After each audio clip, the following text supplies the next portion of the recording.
Alright, hey everyone, this is Vishal from Uncharted FX, and in this video I want to talk about the Federal Reserve, in particularly the federal funds rate and how we can predict and determine what the Fed is going to do when we have an upcoming FOMC meeting.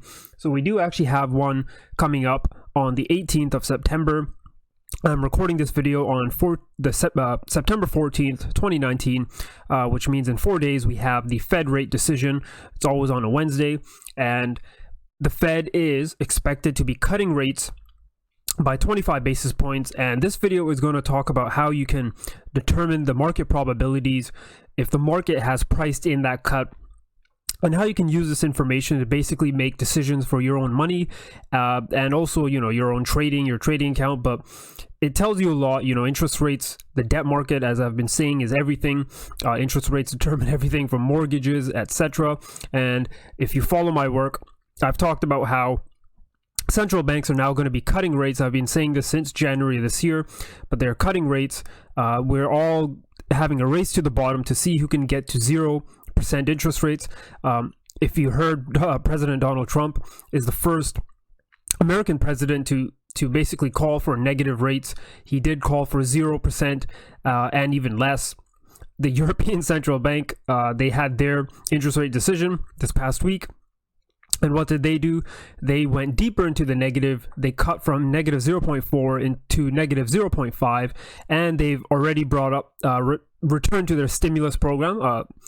People are calling it QEternity, but I've talked about how they can't really use that term because there will be a confidence crisis, and this is where we are heading towards, folks, where people realize that this QE didn't work, and now we're basically stuck with zero interest rates and QE forever. There was no real economy recovery. And again, President Trump, he basically praised Draghi and the ECB for cutting rates, deeper into the negative and going back to stimulus. And again, folks, this is coming. I've talked about the reasons why essentially, the real economy didn't improve.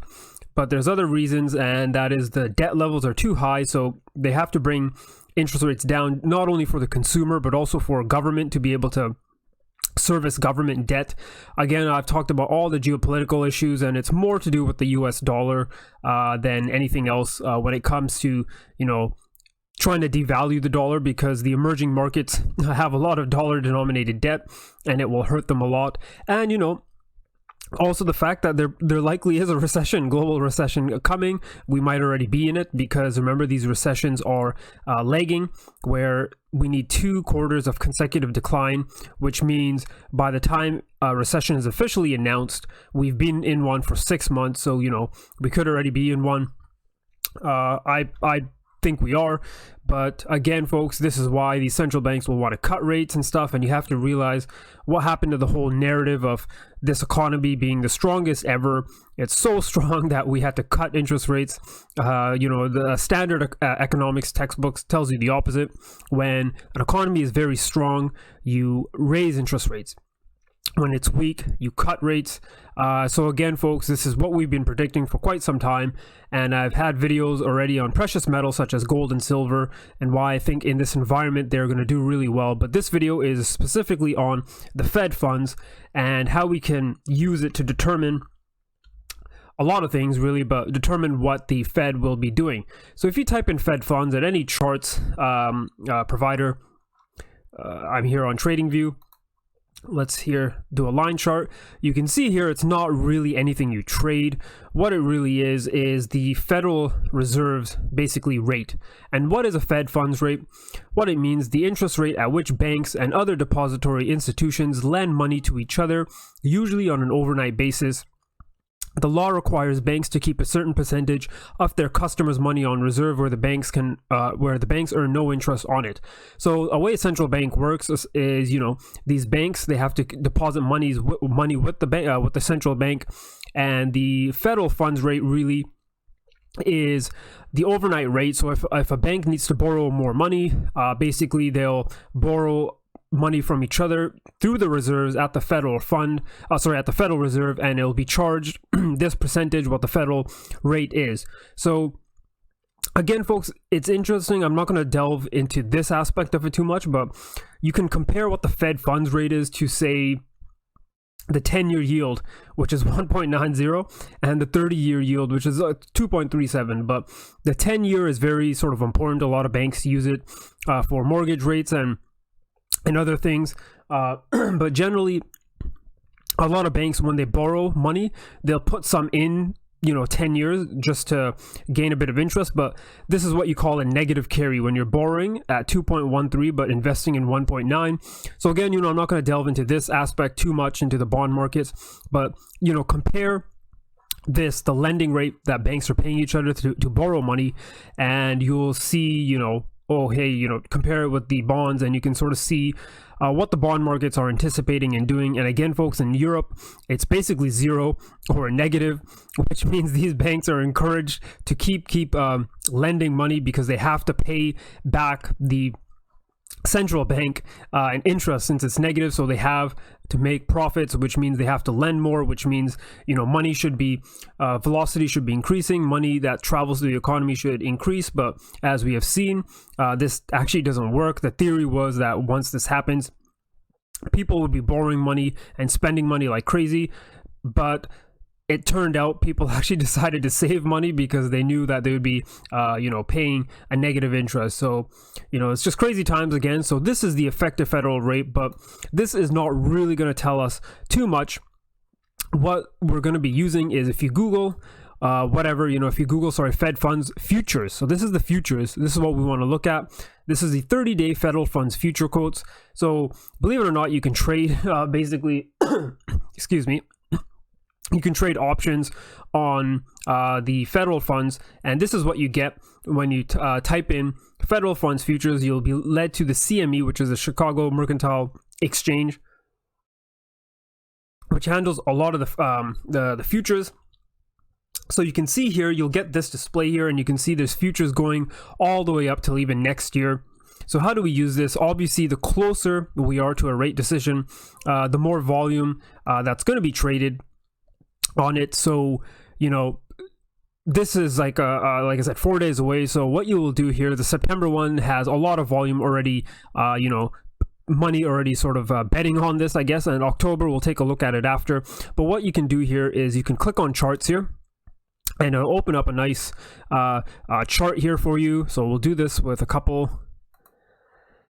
And how you can read this is essentially, this is what people are expecting the Fed funds rate to be. So right now it's 2.13, and what people are expecting is a bit lower than that. So how do you gauge that? Actually, you get the number 100 and you subtract 100 with 97.9575, and you get whatever number you get, and that is the number that people are expecting the Fed funds, the effective Fed funds, to be during the month of September. So that's a way you can, sort of gauge how people are betting, and people are betting that there will be a rate cut because, the rate will be lower than 2.13.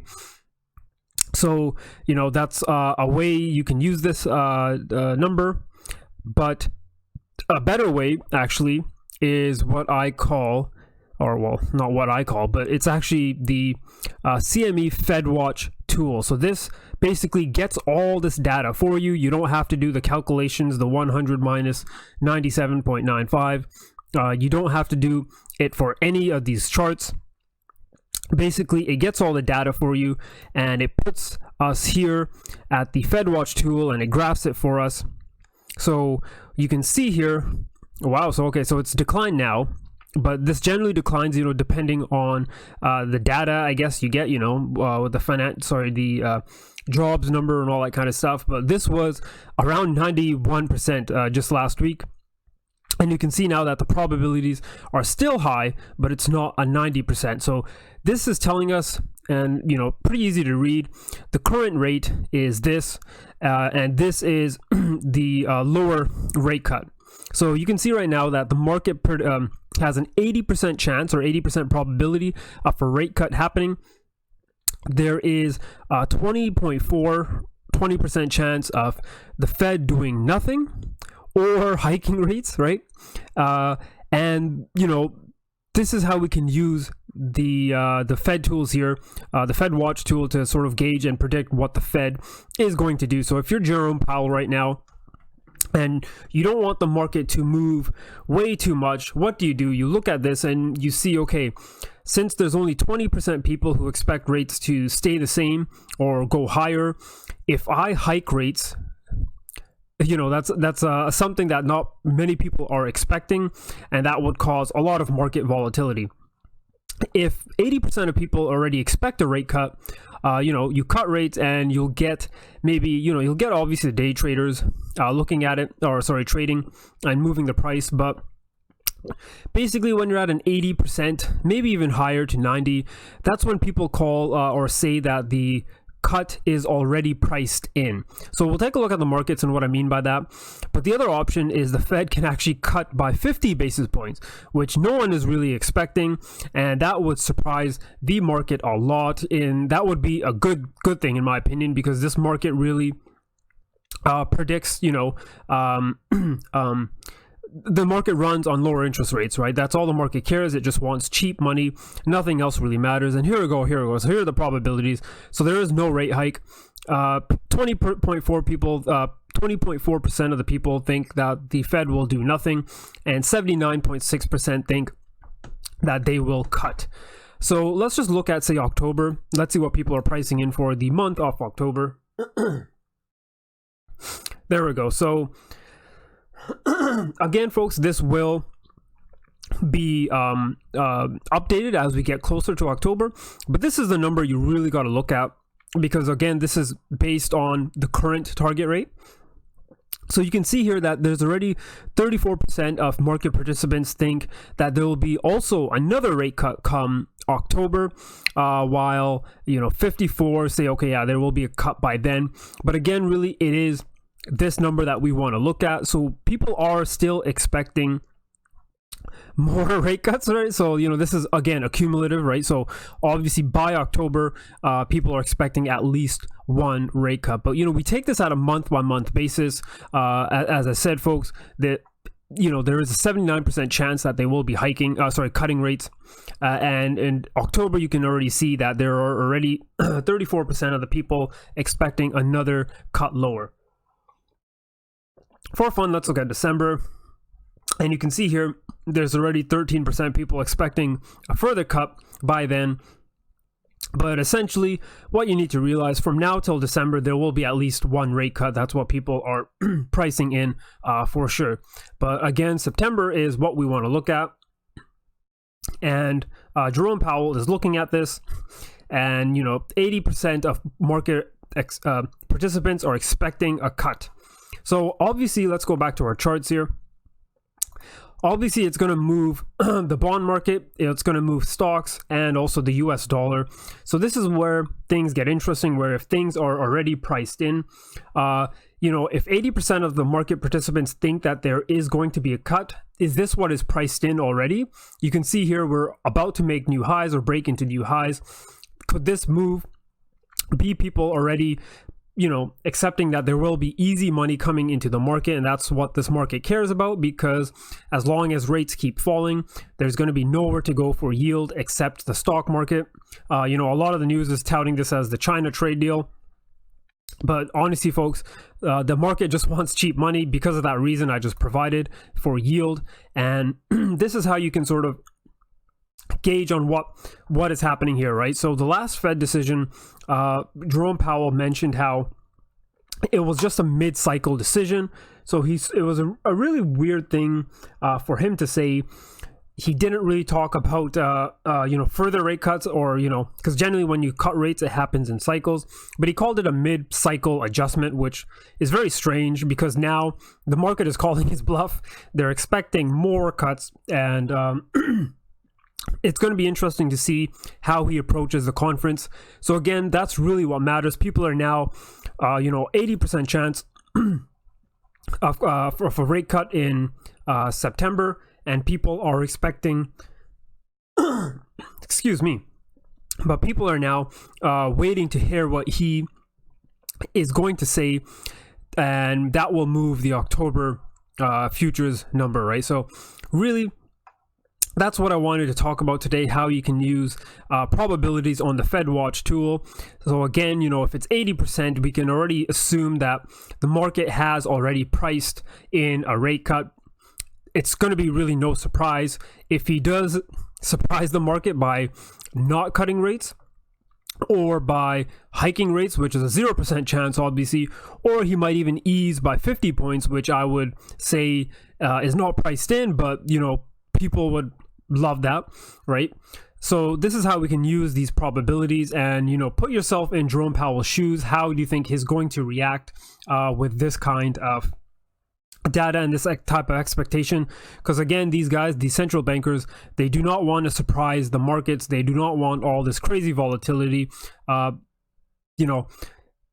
people make the defense that these central banks don't actually take their decisions based on the market, but honestly, folks, I think that's what they are doing, right? The market makes the decision for them, and they want to keep the market happy and market participants even happier.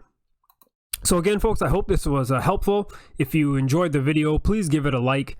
And if you haven't subscribed to the channel, please follow my channel. I do try to put up some videos here every week.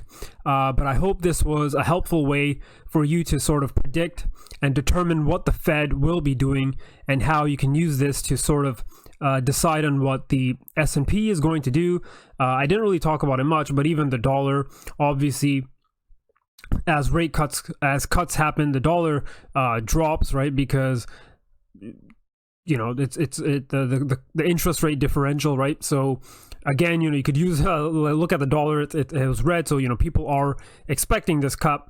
And again, is it already priced in? I have my own theory on the dollar. You guys know my opinions. If you follow my work, I believe the dollar is actually going to go higher for some political reasons, geopolitical reasons, and it really is this what we're watching. A stronger dollar is what causes all the problems in the world and makes these problems worse.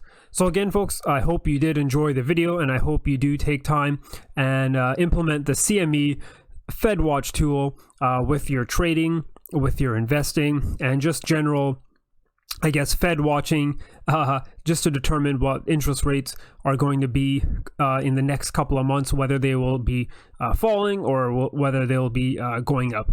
So again, folks, I'll see you in the next video.